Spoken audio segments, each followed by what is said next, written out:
Assalamualaikum warahmatullahi wabarakatuh. Selamat pagi ayah bunda, serta anak-anak kelas 6 yang ibu banggakan dimanapun kalian berada. Jumpa lagi dalam program pembelajaran jarak jauh bersama Dinas Pendidikan Kota Cirebon dan FKKG Kejaksan. Hari ini Ibu Elsa Yulianingsih dari SDN Kebon Melati 2 akan menemani kalian belajar dari rumah dalam mata pelajaran tematik. Tema 2, Persatuan dalam Perbedaan, subtema 1, Rukun dalam Perbedaan, pembelajaran pertama. Anak-anak, apa kabar kalian semua di rumah? Semoga kalian selalu sehat, semangat, dan sukses. Anak-anak, tidak henti-hentinya, tidak bosan-bosan dalam pandemi ini, Ibu guru dan Bapak guru selalu mengingatkan kalian untuk membiasakan diri dengan 5M. Nah, ini untuk kalian ya. Yang pertama, memakai masker. Yang kedua, mencuci tangan dengan sabun, dengan air yang mengalir. Yang ketiga, menjaga jarak minimal 2 meter. Yang keempat, makan makanan bergizi. Dan kelima, mendekatkan diri kepada Tuhan Yang Maha Esa, yaitu dengan berdoa, ya, kebiasaan mengaji, agar kita semua dijauhkan dari virus COVID-19 dan berakhir. Nah, anak-anak, sebelum kita memulai belajar, alangkah baiknya kita membaca doa bersama-sama sesuai dengan agama dan kepercayaan masing-masing. Untuk yang beragama Muslim, Ibu pandu ya. A'udzubillahi minasyaitonirrajim. Bismillahirrahmanirrahim. Raditu billahi robba wa bil islami dina wa bil muhammadin nabiyya wa rasula. Rabbi zidni ilman warzuqni fahman. Amin ya robbal alamin. Semoga dalam pembelajaran kita hari ini dapat bermanfaat kita semua dan diridhoi Allah Subhanahu wa Ta'ala. Amin ya robbal alamin. Anak-anak, tujuan dari pembelajaran kita hari ini adalah yang pertama, melalui teks bacaan yang ditampilkan, siswa mampu membuat peta pikiran dan mengembangkan menjadi sebuah informasi. Yang kedua, melalui gambar yang ditampilkan, siswa mampu memahami adaptasi tumbuhan terhadap lingkungan. Nah, anak-anak, pada tanggal 17 Agustus kemarin, kita melaksanakan ya, memperingati dengan berupacara. Walaupun di masa pandemi ini, kita wajib memperingati sebagai rakyat Indonesia yang mencintai bangsanya. Nah, dalam upacara tersebut, pembina biasanya membacakan teks proklamasi. Nah, masih ingat kan anak-anak? Nah, seperti ini anak-anak, teks proklamasi. Ibu bacakan ya. Proklamasi. Kami, bangsa Indonesia, dengan ini menyatakan kemerdekaan Indonesia. Hal-hal yang mengenai pemindahan, kekuasaan, dan lain-lain diselenggarakan dengan cara seksama dan dalam tempo yang sesingkat-singkatnya. Jakarta, 17 bulan 8 tahun 45 atas nama bangsa Indonesia, Soekarno-Hatta. Nah, anak-anak, kalian ingin tahu kan makna dari teks tersebut? Jika ingin lebih mudah, kalian bisa menggunakan peta pikiran. Bagaimana caranya? Yuk kita pelajari bersama. Nah, peta pikiran seperti ini anak-anak bentuknya. Ya, terdiri dari beberapa kata tanya. Yang pertama, apa? Kata tanya untuk menanyakan hal atau peristiwa yang terjadi. Yang kedua, siapa? Kata tanya untuk menanyakan seseorang atau pelaku yang terlibat dalam suatu peristiwa. Yang ketiga, kapan? Kata tanya untuk menanyakan waktu terjadinya suatu peristiwa. Yang keempat, di mana? Kata tanya untuk menanyakan tempat terjadinya suatu peristiwa. Yang kelima, mengapa? Kata tanya untuk menanyakan penyebab terjadinya suatu peristiwa. Yang keenam, kata tanya untuk menanyakan cara atau proses terjadinya suatu peristiwa. Nah, dari teks proklamasi yang tadi kita bacakan, maknanya adalah bahwa teks tersebut menyatakan bahwa Indonesia telah merdeka. Ya, anak-anak, ingin lebih lanjut? Kita belajar bersama. Yuk kita coba dengan teks bacaan yang kalian lihat. Di sini ada teks proklamasi kemerdekaan Indonesia. Ibu baca ya, kita baca bersama. Proklamasi kemerdekaan yang dilakukan tanggal 17 Agustus 1945 menjadi peristiwa penting bagi bangsa Indonesia. Peristiwa tersebut menjadi tonggak sejarah di mana bangsa Indonesia berhak atas kemerdekaan dan wajib mempertahankannya.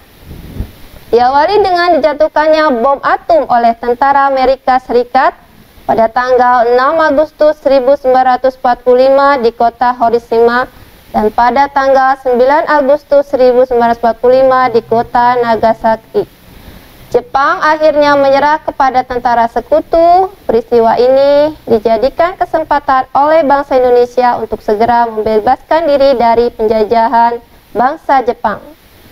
Teks proklamasi ditulis di rumah Laksamana Tadashi Maeda, Jalan Imam Bonjol, nomor 1. Para penyusun teks proklamasi adalah Insinyur Soekarno, Dr. Andes Muhammad Hatta, dan Mr. Ahmad Subarjo. Konsep teks proklamasi ditulis oleh Insinyur Soekarno.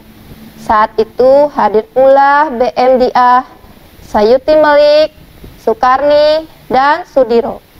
Soekarni mengusulkan agar yang menandatangani teks proklamasi itu adalah Insinyur Soekarno dan Dr. Andes Muhammad Hatta atas nama bangsa Indonesia.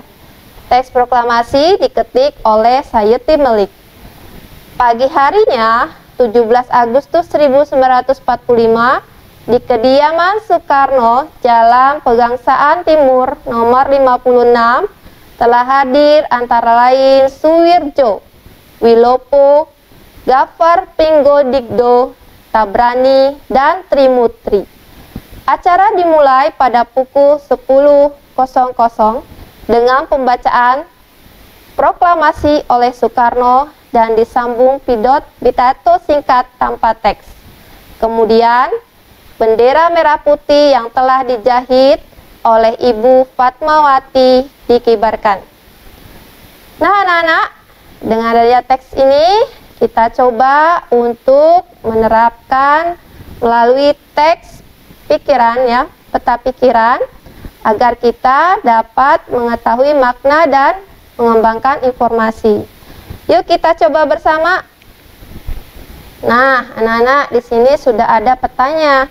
Coba kalian isi ya. Kita isi bersama. Mari berlatih. Apa? Nah, kira-kira isinya apa ya kata tanyanya? Ya, kita coba. Nah, apa yang menjadi peristiwa penting bangsa Indonesia? Apa anak-anak peristiwanya? Yaitu peristiwa kemerdekaan Republik Indonesia. Yang kedua, mengapa? Coba dijawab bersama. Iya, tepat. Boleh ya? Mengapa Jepang akhirnya menyerah pada sekutu? Ayo, apa jawabannya? Ya, betul. Karena adanya pemboman oleh tentara Amerika Serikat pada kota apa, anak? Nagasaki dan Maksima. Siapa? Ayo, apa ini kata tanyanya? Iya, tepat. Yang gampang saja ya.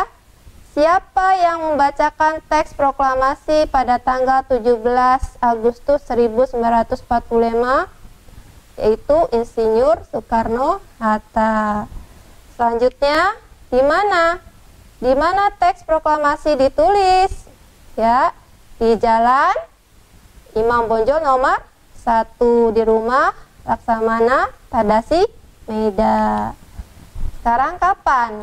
Kapan teks proklamasi dibacakan oleh Soekarno-Hatta ya? Yaitu pada tanggal 17 Agustus 1945. Sekarang yang bagaimana? Bagaimana konsep penulisan teks proklamasi dilakukan? Ya, konsepnya ditulis oleh Insinyur Soekarno-Hatta bersama timnya ya. Lalu diajukan oleh Soekarni untuk menandatangannya atas nama bangsa Indonesia Soekarno-Hatta. Ya, anak-anak, dari teks tersebut kita dapat mengetahui makna proklamasi kemerdekaan bagi bangsa Indonesia. Yang pertama yaitu menandai lahirnya bangsa Indonesia sebagai bangsa yang merdeka. Yang kedua, puncak perjuangan bangsa Indonesia meraih kemerdekaan. Yang ketiga, pengakuan dari dunia luar. Yang keempat, bukti bahwa Indonesia merupakan bangsa yang mandiri. Yang kelima, landasan untuk bersikap terhadap dunia.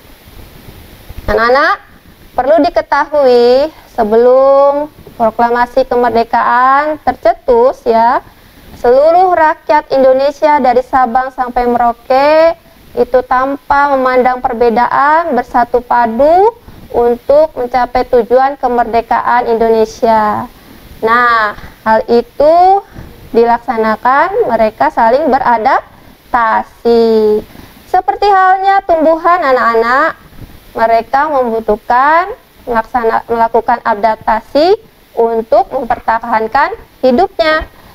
Nah, bagaimana cara tumbuhan beradaptasi? Yuk kita pelajari bersama. Nah, di sini Ibu jelaskan dahulu apa itu adaptasi. Adaptasi adalah kemampuan makhluk hidup untuk menyesuaikan diri terhadap lingkungannya. Ada juga yang disebut dengan adaptasi morfologi, yaitu penyesuaian diri makhluk hidup dengan ditandai adanya bentuk tertentu dari bagian tubuh agar dapat mempertahankan kelangsungan hidupnya. Nah, anak-anak, ini gambar apa? Ya, betul sekali ya. Ini tumbuhan teratai. Teratai ini disebut juga dengan tumbuhan hidrofit. Karena apa? Karena teratai mampu hidup di lingkungan air. Nah, ciri khususnya teratai memiliki daun yang lebar dan tipis. Karena apa? Untuk mempercepat penguapan. Dan memiliki juga batang yang berongga. Agar apa? Agar menyalurkan oksigen pada tubuhnya. Nah, kita lihat selanjutnya ada apa lagi? Ya, betul. Ini adalah tumbuhan kaktus. Tumbuhan kaktus itu disebut dengan tumbuhan xerofit. Kenapa? Karena tumbuhan kaktus mampu hidup di lingkungan yang kering. Nah, ciri khususnya pada tumbuhan kaktus ini memiliki duri sebagai daun. Nah, duri ini untuk mengurangi penguapan. Dan kaktus juga memiliki batang yang menggelembung untuk menyimpan air. Selain itu juga memiliki akar yang panjang yang mampu menembus tanah untuk mencari air. Kita lihat lagi ada apa selanjutnya. Ya, ada apa ini anak gambarnya? Betul, ini tanaman bakau ya. Kalian mungkin sudah mengenalnya kalau berada di daerah pantai ya. Di sini disebut juga tumbuhan halofit karena tumbuhan bakau itu mampu hidup di tempat yang berkadar garam tinggi, ya. Selanjutnya ada apa nih? Ada Rafflesia, ada tanaman lumut, dan kantong semar. Mereka memiliki adaptasi yang berbeda-beda. Untuk Rafflesia mampu mengeluarkan bau busuk untuk menarik perhatian serangga, yaitu biasanya lalat. Nah, serangga yang hinggap dapat membantu penyerbukan. Yang kedua, tanaman lumut, yaitu beradaptasi mampu tumbuh di lingkungan lembab, yaitu higrofit. Yang ketiga, kantung semar, yaitu tumbuhan yang adaptasinya tumbuh di lingkungan miskin nitrogen. Ya, anak-anak. Nah, kita sudah selesai belajarnya ya. Kita simpulkan bersama. Yang pertama, proklamasi kemerdekaan menjadi tonggak sejarah bagi perjuangan bangsa Indonesia untuk dapat memaknai sebuah teks. Kita dapat membuat peta pikiran dengan memperhatikan kata tanya.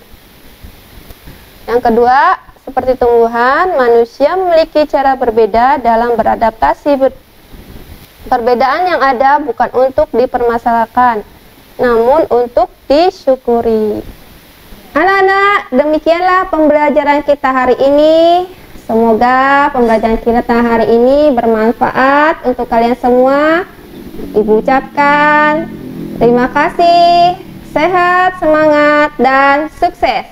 Wassalamualaikum warahmatullahi wabarakatuh. Sampai jumpa.